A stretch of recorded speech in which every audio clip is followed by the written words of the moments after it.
and thank you for inviting me along this evening. So, Informed Actions was born actually quite recently, maybe a couple of months ago, out of conversations that myself and the co-founder, who can't be here this evening, were having about how to extract value from data sets in small to medium-sized enterprises who we were speaking to about their problems.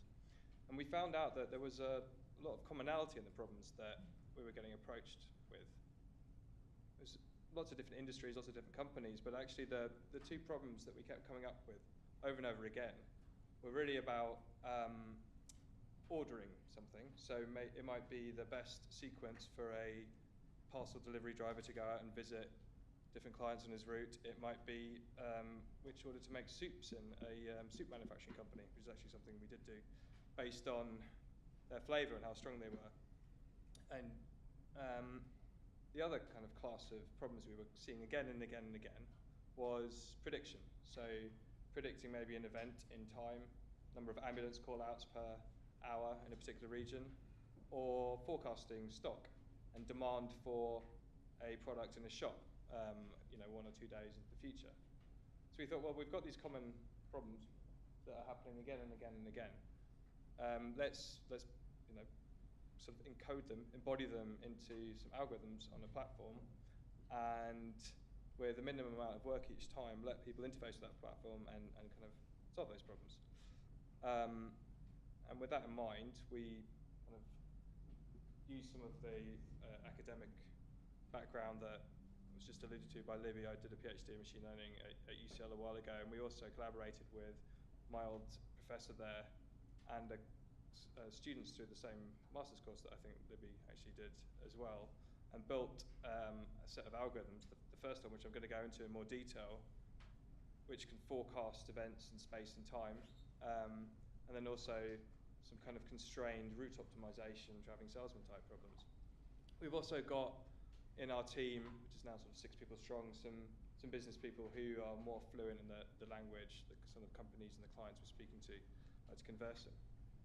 And I think the most exciting thing I'd like to talk about was really our first project, the first piece of client work we did, which was the private ambulance company in South Africa called ER24, who came to us and said that they knew they weren't very good at kind of staffing up their ambulances because they weren't very good at forecasting when and where ambulance call-outs might happen. So we took 3 years worth of data from them and ran it through this algorithm we've developed, which is this slightly geeky spatio-temporal Gaussian process, which has been had some nuances put on it, so it's very good at forecasting events, probabilities. And you can see some nice diagrams we've got here.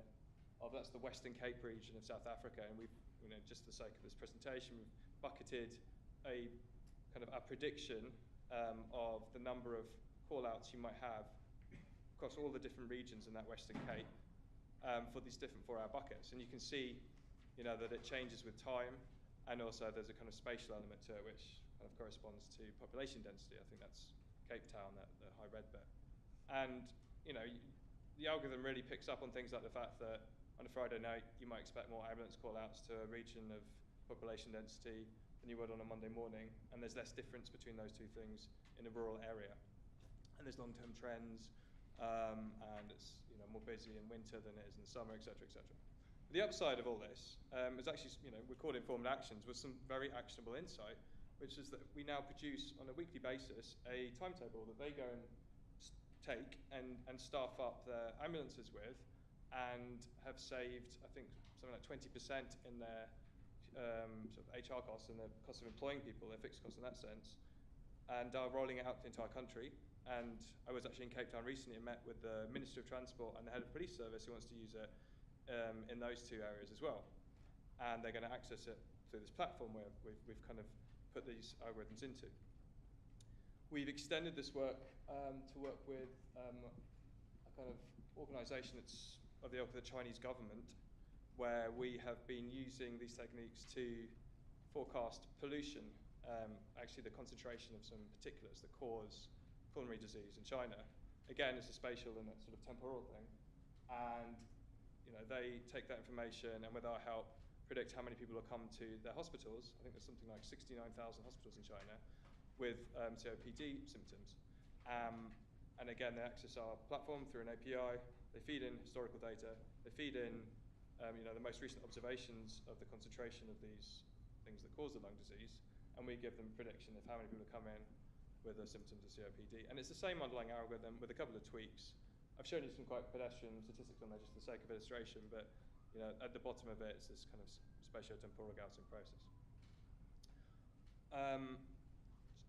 Before we finish, on the route optimization side of things, there's a lot of companies out there that offer third-party route optimization tools. We've kind of augmented what you would see elsewhere with the ability to add in constraints. So this is a diagram relating to a client who's a very well-known UK breakdown cover provider who also does sort of services on boiler maintenance and stuff. And we built a tool that can allow, on a daily basis, someone can log into the system. I think this is an example of someone logging in and say, these are the guys I've got to go and visit today to go and service these boilers. And we can also put in priorities and say, you've got to visit these people first. And we're now sort of segueing in the predictive algorithms that say, well, actually in a few days' time, we think this area might have a breakdown of their boiler or whatever, and also the traffic's going to be this bad, so maybe we're going to tweak the route optimizer based on it.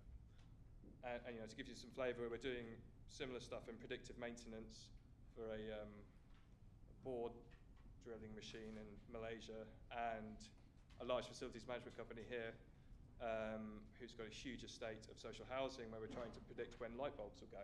Sounds incredibly pedestrian and boring, but actually there's people's jobs to go around and check light bulbs. We can go and have a look at those ones and save them a lot of time and consequently a lot of cost for that organisation. So having just shown the 1 minute card, thank you for your time. Okay, and I encourage you to ask any questions. We're both kind of looking for clients at the moment, more clients. We've got quite a strong sales pipeline, but we would like to, obviously increase it in size, and also we're looking to kind of increase our run rate by hiring more data scientists, which will need capital. So please do get in touch. Thank you.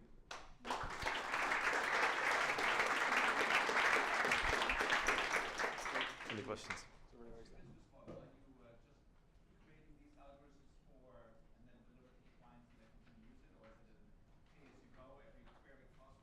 So at the moment, we're actually putting a lot of effort into kind of addressing a client's needs with a particular solution to them. But each time we do that, it requires much less effort from us. And we're incorporating all this in a platform which is pay as you go. So there's a kind of onboarding fee which represents that effort to do the little bit of bespoke work that's required, and that's decreasing every time we do it. And then there's an ongoing sort of API license fee, which is sometimes per user, where a user might be hospital, or it might be a sort of actually a person on the ground running an ambulance or something. Any more questions? Yeah. So where do you get the data from? Is the customer that gives you your data? Yes. So in all the examples I've given, the customer has given us data. One obvious sort of way of increasing performance is taking external data sources, exogenous data sources. So in the case of predicting ambulance call-outs, we might take into account weather. We might take into account known events. So there's a big thing about sport is very popular in Cape Town, obviously, and on the Saturdays, you get this spike in accidents, and a lot of the accidents are people playing sport, so at school level and at university level. And we're going to start incorporating known sporting events into this at the request actually of the client.